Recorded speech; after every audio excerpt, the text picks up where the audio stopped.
ബ്രഹ്മപുരാണത്തിൽ ഇന്നൊരു ചണ്ടാന്റെ കഥയാണ് പറയുന്നത്. നഗരത്തിന്റെ പ്രാന്തപ്രദേശത്ത് അവന്തി എന്നു പേരുള്ള ഒരു ചണ്ടാളൻ താമസിച്ചിരുന്നു. അവന്തിയിൽ വിഷ്ണുവിന്റെ ഒരു ക്ഷേത്രം ഉണ്ടായിരുന്നു. ചണ്ടാലം വിഷ്ണുവിന് സമർപ്പിച്ചിരുന്നു. അദ്ദേഹം നല്ലൊരു ഗായകൻ കൂടിയായിരുന്നു. 11-ാമത്തെ ചാന്ദ്രദിനമാണ് ഏകാദശി തിഥി. എല്ലാ മാസവും ഏകാദശി തിഥിയിൽ ചണ്ടാളൻ പകൽ വ്രതമനുഷ്ഠിക്കും. രാത്രിയിൽ അദ്ദേഹം വിഷ്ണുവിന്റെ ക്ഷേത്രത്തിൽ പോയി വിഷ്ണുവിനെ സ്തുതിക്കും. ഈ ആചാരം പാലിക്കുന്നതിൽ അദ്ദേഹം ഒരിക്കലും പരാജയപ്പെട്ടില്ല. കാലങ്ങളായി അദ്ദേഹത്തിന്റെ പൂജകളും പ്രാർത്ഥനയും അതുപോലെ ഗാനാലാപനവും തുടർന്നുവന്നു. അവന്തി നഗരത്തിലൂടെയാണ് ക്ഷിപ്ര നദി ഒഴുകുന്നത്. ഒരു പ്രത്യേക രാത്രിയിൽ ഏകാദശി തിഥിയിൽ വിഷ്ണുവിനെ ആരാധിക്കുന്നതിനായി കുറച്ച് പൂക്കൾ ശേഖരിക്കാൻ ചണ്ടാൽ ക്ഷിപ്ര നദിയുടെ തീരത്തേക്ക് പോയി. നദിയുടെ തീരത്ത് ഒരു വൃക്ഷം ഉണ്ടായിരുന്നു. ആ മരത്തിൽ ഒരു ബ്രഹ്മരാക്ഷസൻ അസുരൻ വസിച്ചിരുന്നു. ചണ്ടാളനെ കണ്ടയുടനെ രാക്ഷസൻ അവനെ വിഴുങ്ങാൻ ആഗ്രഹിച്ചു. രാക്ഷസന്റെ സ്വഭാവമല്ലേ, ആരെ കിട്ടിയാലും അപ്പോൾ തന്നെ പിടിച്ച് ശാപ്പിടണം.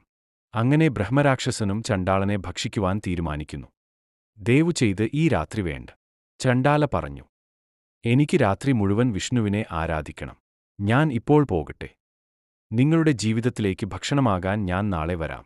ഭൂതം മറുപടി പറഞ്ഞു. 10 ദിവസമായി ഞാൻ ഭക്ഷണം കഴിച്ചിട്ടില്ല. എനിക്ക് വിശക്കുന്നു. എനിക്ക് നിങ്ങളെ പോകാൻ അനുവദിക്കാൻ സാധിക്കില്ല. അത്രത്തോളം ഞാൻ ക്ഷീണിതനാണ്. എനിക്ക് നിന്നെ ഭക്ഷിച്ചേ പറ്റൂ. ചണ്ടാലൻ വീണ്ടും പറഞ്ഞു. ഞാൻ പോകട്ടെ.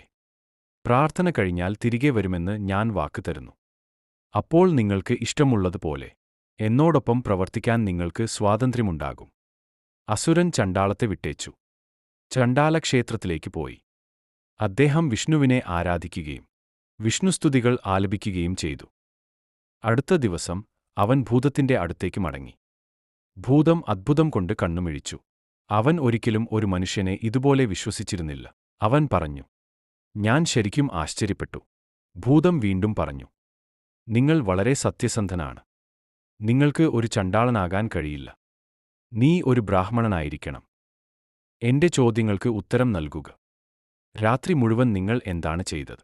അങ്ങനെ ഭൂതം അവനെ പരീക്ഷിക്കുവാൻ തീരുമാനിച്ചു. അവൻ ഭൂതത്തിനു മറുപടി നൽകി. ഞാൻ വിഷ്ണുവിന്റെ ക്ഷേത്രത്തിന് പുറത്തുനിന്ന് അവനെ സ്തുതിച്ചു. ചണ്ടാല മറുപടി പറഞ്ഞു. എത്ര കാലമായി നിങ്ങൾ ഇത് ചെയ്യുന്നു? ഭൂതം ചോദിച്ചു.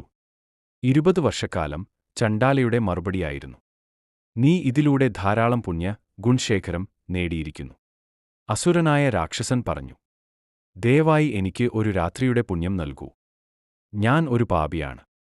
എന്റെ പാപങ്ങൾക്ക് മോക്ഷം ലഭിക്കാൻ താങ്കളുടെ ഒരു ദിവസത്തെ പ്രാർത്ഥനയുടെ ഫലം മതിയാകും.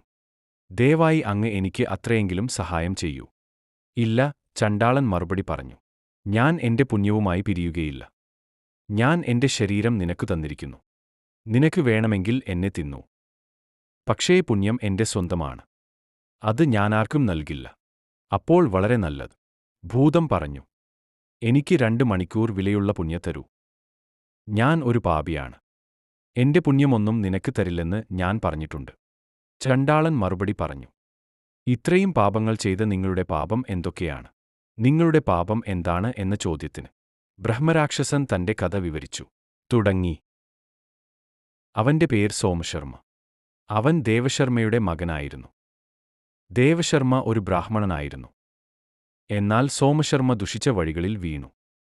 ഒരു ബ്രാഹ്മണൻ തന്റെ വിശുദ്ധനൂൽ ചടങ്ങ് ഉപനയനം നടത്തുന്നതിനു മുമ്പ് ഒരു യാഗത്തിൽ പുരോഹിതനായി പ്രവർത്തിക്കാൻ അധികാരമില്ല.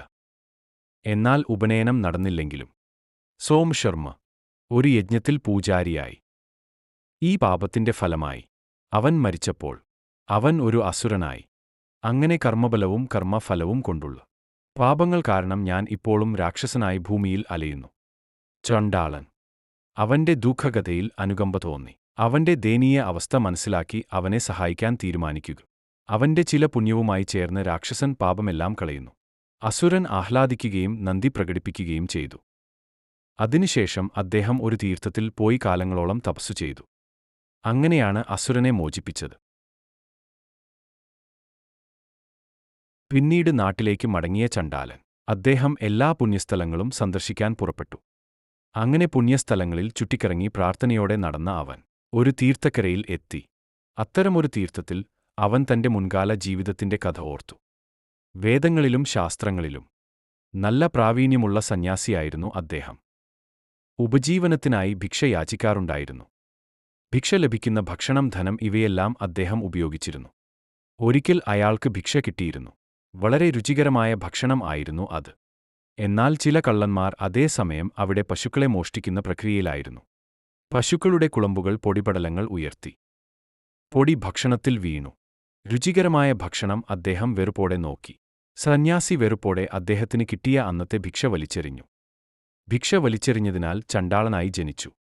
അങ്ങനെ സന്യാസിയായിരുന്നു ആൾ ചണ്ടാളനായി. ഈ പാപത്തിന് പ്രായശ്ചിത്തം ചെയ്ത ശേഷം ചണ്ടാലയ്ക്ക് മാപ്പ് ലഭിച്ചു. പിന്നീടുള്ള കാലം അദ്ദേഹം സന്യാസജീവിതം നയിച്ചു സുഖമായി ജീവിച്ചു. ഭഗവാൻ മഹാവിഷ്ണു അദ്ദേഹത്തിന്റെ പ്രാർത്ഥനയും ഗാനങ്ങളും ഒരുപാട് ഇഷ്ടമായിരുന്നു.